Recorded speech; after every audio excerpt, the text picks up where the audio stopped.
Plinano nga ba ng mga Marcos at Romualdez ang sinasabing pangbubudol ng mga ito sa mga Pilipino kung saan dinaranas ngayon ng Pilipinas ang umano'y pinakamatinding korupsyon sa kasaysayan?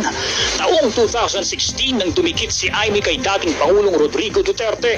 Sabi ni Duterte noon nagbigay umano si Aimee ng election campaign contribution sa kanya. Sa panahon ng termino ni Duterte bilang Pangulo, unti-unti na numbalik ang simpatya ng mga tao sa mga Marcos dahil yan kay Duterte hanggang sa maipalibing nga sa libingan ng mga bayani si Marcos Sr. Taong 2022 nang si Sara Duterte naman ang niligawan ni Aimee para kumbinsihing tumakbo bilang bisi ni Bongbong sa ilalim ng pangakong unity and continuity para maipanalo ang pagkapangulo. Pero nang manalo na, ang pangarap na pagbangon ng Pilipinas ay mauuwi pala sa wala dahil sa pagkaupo pa lang ni Bongbong sa Malacanang, nag-umpisa na ang mga hindi inaasahan ng bayan.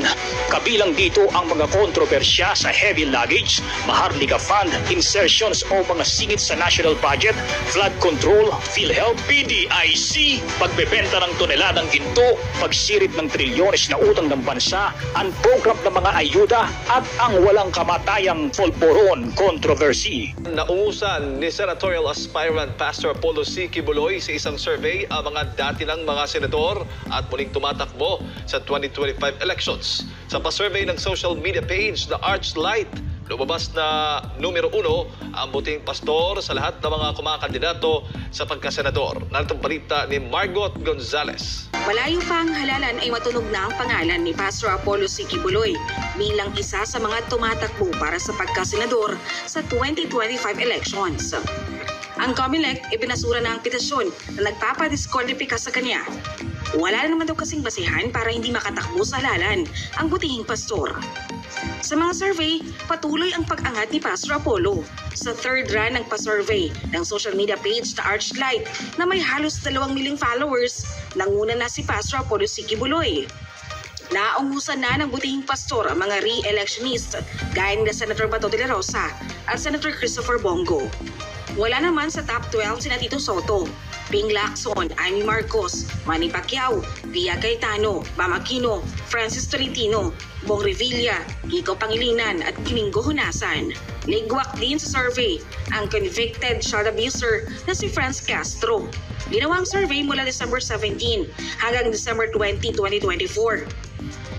Ang tanong sa mga partisipante, sino sa 66 na senatorial bets ang makapagsusulong ng zero corruption sa Pilipinas?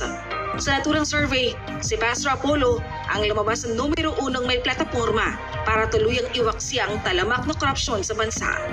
Si Pastor Apollo, kahit nung hindi pa siya tumatakbo sa anumang posisyon, kaliwat kanan na ang ginagawang humanitarian works, hindi lamang sa Pilipinas, kundi maging sa iba't ibang panig ng mundo. Si Pastor Apollo C. Kibuloy, walang bahid ng korupsyon.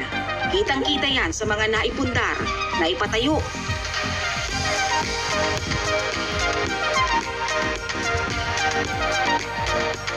at mga programa ng kanyang kongregasyon na The Kingdom of Jesus Christ sa loob ng napakaraming taon para sa mga miyembro, tagasunod at mga benepisyaryo nito.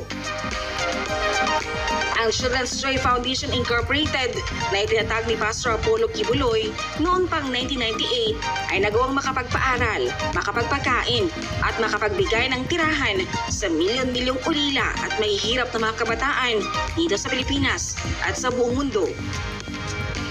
Pagdating naman sa Jose Maria College Foundation Incorporated na itinatag ni Pastor Kibuloy noong taong 2002, 70% sa mga estudyante rito ay scholar ni Pastor Apollo Kibuloy. Habang ang Sunshine Philippines Movement o SPM na itinatag naman ng butihing pastor noong taong 2005 ay hindi rin natitinag pagdating naman sa pangangalaga ng kalikasan at pagsasaayos ng kapaligiran. Lalo pa itong naging aktibo nang sunod-sunod na tumama ang mga kalamidad nitong taon. Kaliwat kanan ang ginagawang pagtatanim at reforestation ng SPM sa ilalim ng One Tree, One Nation Tree Planting Activity sa iba't ibang panig ng bansa, maging ang Greenest Drive ng SPM sa mga lugar na kabundok ang basura. Pagdating naman sa pagtulong sa mga nasalanta ng iba't ibang sakuna at kalamidad, number 1 responder ang butihing pastor pagdating sa pamamahagi ng relief goods at financial assistance.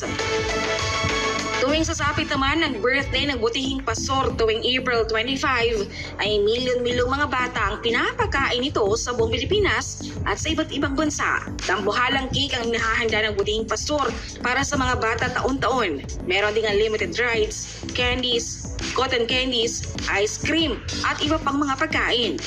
Meron ding parada ng mga character sa Disneyland, talaga namang kinagigiliwan ng mga bata.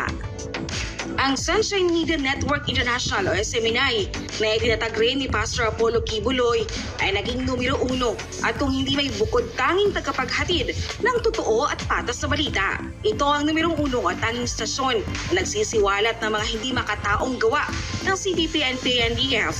Nagbigay ng kamulatan sa mga tao para hindi sila malinlang sa mga ginagawa nitong recruitment sa mga iba't ibang eskwelahan at institusyon.